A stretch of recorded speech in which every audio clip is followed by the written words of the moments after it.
Magandang araw po sa ating lahat mga kaibigan. Baka po first time po ninyo sa ating pong YouTube channel. Kung kayo po ay may matutunan po sa ating mga videos and tutorials mga kaibigan, ay sana naman po ay mag-subscribe ho kayo sa ating pong YouTube channel, mag-hit ng ating notification bell para po ma-notify ho tayo sa mga bago pong videos na ilalabas ho natin. So mga kaibigan, mag-enjoy ho kayo at panoorin po ninyo ang video na ito.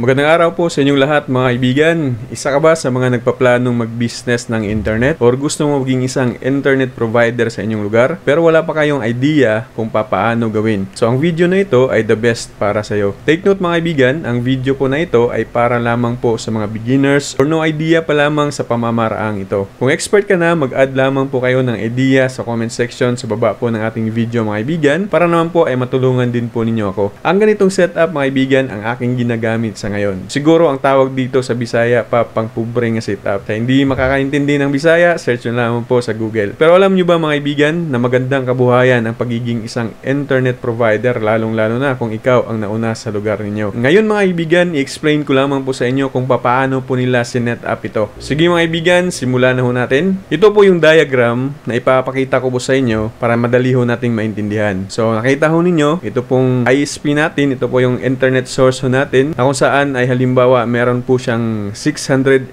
Mbps plan. Halimbawa lamang po mga kaibigan. So ito yung pagkukunan natin ng internet. So kailangan ho natin ng mga mumurahing mga gadgets para po ay makabuo tayo ng ganitong setup. So, kailangan ho natin ng Hoplite, Microtech, tapos switch hub. Kailangan din po natin ng mga routers na meron pong PPOE features. So ito pong ISP natin mga kaibigan na meron pong 600 Mbps plan ay gagamitin ho natin ito para po i-supply ho sa atin pong mga clients. So gagamit ho tayo ng Microtech, Hoplite or Hex kung ano po ang gusto natin gamitin. So dito po sa Microtech Hoplite natin, yan po yung gagawin nating server mga kaibigan. So dito po sa PPO server ho natin, sa Microtech ho natin mga kaibigan, dyan po natin mamanage yun pong mga bandwidth yung atin pong ibabahagi sa atin pong mga client. Ang video tutorial po mga kaibigan sa pag-config kasi kailangan pa pong i-config ang Microtech po natin mga kaibigan ay sa next video ho natin ipapakita ko po sa inyo kung paano po siya i-config para po ay magkakaroon po tayo ng PPPoE server para po mamanage ho natin kung ilan lamang po yung ating ibabahagi sa atin pong mga client. So pag natapos na natin mga kaibigan, nakagawa na ho tayo ng server ho natin as PPPoE. So ngayon pwede na po natin siyang ibahagi doon sa mga client ho natin. Halimbawa ay magkakaroon ho tayo ng customer na 4 kasi 4 yung example ko po dyan. Ang gagawin lang ho natin, itong Ether 1, yan po yung galing po sa ISP ho natin. Ito namang Ether 2, yan po yung naka-PPOE mga kaibigan. At itong mga 3 and 4, ayan po ay LAN. Pwede po tayong sasaksak po dyan para po sa atin pong gagamitin pang mga computer. So yung port 2 lamang po mga kaibigan, yung pong ginawa natin as PPOE port po mga kaibigan. So dyan po natin ilalagay yung cable ho natin. So kailangan natin ng switch hub, papunta po dyan. Kahit saang port po dyan mga kaibigan na pwede ho natin nailagay. Ito po na galing po sa Ether 2 ng Microtech. So magiging bridge na po itong switch hub natin mga kaibigan para po ay mag-designate or mag-supply pa ng internet dun po sa mga client ho natin. Halimbawa, meron po tayong isang client na susuplayan natin ng 5 Mbps. Pangalawa ay 10. Pangatlong client or customers natin ay 15 Mbps at yung pangapat natin ay 20 Mbps yung isusupply natin. So, imamanage natin yan or isa-set natin yan dito po sa PPOE server ho natin. Ito pong Microtech mga kaibigan. Diyan po natin siya i-set up. Meron po kasi yung username and password mga kaibigan na kung saan dito po sa router na ito, diyan po natin ilalagay yung username and password sa router para po ay magkaroon ho ng internet na kung saan ay na-manage ho ng atin pong server. So, halimbawa si client 1 ay bibigyan lamang natin ng 5 Mbps. So, yun lang yung makukuha niya. Kasi po, ay na-manage na po natin yung kanyang Mbps. Halimbawa naman, ay si client 2, ay gusto niya lamang yun pong 10 Mbps. Ayun yung iset natin dun po sa Microtech ho natin mga kaibigan. Si client 3 naman, gusto niya ng 15 Mbps.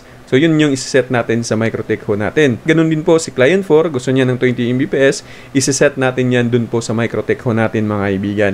So, ganyan po yung mga pamamaraan. Napakasimple lamang po ng pamamaraan mga kaibigan. Kung itatanong nyo po mga kaibigan, kung magkano po yung 5 Mbps na ikokolekta ho natin dun po sa customer natin, depende po yan sa atin mga kaibigan. 1,000 is meron pong kumokolekta ng 1,000 for 5 Mbps. 10 Mbps, 2.5, depende po yan sa lugar, depende din po yan sa atin mga kaibigan. Kung itatanong tinatanong nyo po mga kaibigan kung ano po yung atin pong gagamitin na cable papunta po sa ating mga client. Kung halimbawa ay malapit lamang si client, pwede na po ang UTP cable mga kaibigan. Kung medyo malayo, nasa 1 kilometro, 500 meters, gagamitan na po natin ng fiber optic cable mga kaibigan. So, ang pamamaraan na po yan kung paano po yun gawin. Meron po tayong video niyan mga kaibigan. Ang link po ay nasa description lamang ho natin kung paano po siya gawin. Kasi ngayon, ipapaliwanag ko lamang po sa inyo kung paano po siya sinet up or na set up ng mga internet provider para po ay magkaroon ho sila ng business na ganito. Pero actually mga kaibigan, basic lamang po yung akin pong binabahagi po sa inyo ngayon. Kasi halos ng internet provider ngayon mga kaibigan ay hindi na po ganito yung setup nila. Maliban na lamang po sa mga nagsisimula pa lamang, nagaya ho natin. Ito po yung setup mga kaibigan na kaya po sa bulsa, pero malaking tulong naman po sa expenses ho natin buwan-buwan. Sa next video ko po mga kaibigan, ipapakita ko po sa inyo kung paano po mag-config ng PPPoE server. Basic lamang yung ating gagawin